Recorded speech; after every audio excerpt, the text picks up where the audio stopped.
In today's video, I'm going to teach you a guide how to use Replit to write C++ programs. We'll move from opening Replit to choosing C++ as your technology, confirming your setup, and creating a new C++ source file all inside the browser. I'll keep things simple and explain what you're seeing so you can follow along confidently. First, head to the Replit homepage in your browser. You can use any modern browser, and you don't need to install anything on your computer. Once you're in, start creating a new project. During project creation, look for the built-in chat or AI agent.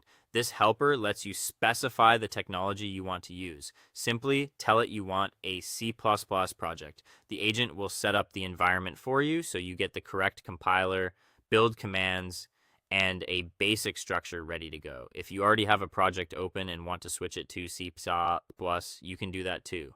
Open the project, summon the AI agent, and prompt it to change the tech stack to C++. The agent will handle the configuration changes, saving you from manual setup. This is great if you started with another language and decided to move to C++ later. To confirm the technology your project is using, look to the right side panel and open the library.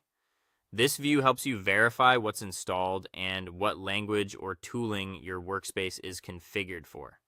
If it's set to C++, you're good to proceed. Next, navigate to the file tree. This is the panel that shows all your project files and folders. It's where you'll add, rename, or organize files. If you need to add a new file of any type, click the three dots icon in the file tree area. This menu gives you quick actions over your project's structure. Choose New File from that menu. A small input field will appear asking for a file name.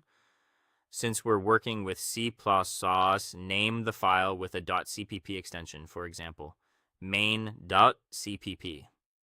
Using the .cpp extension ensures Replit recognizes it as a C++ source file, which enables syntax highlighting and the proper build steps.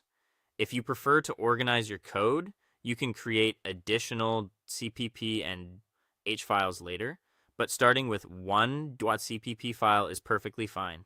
From here, you can begin typing your C++ code in the editor.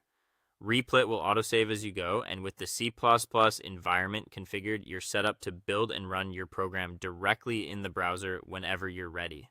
That's all for today. Thank you for watching, and I'll see you guys in the next one.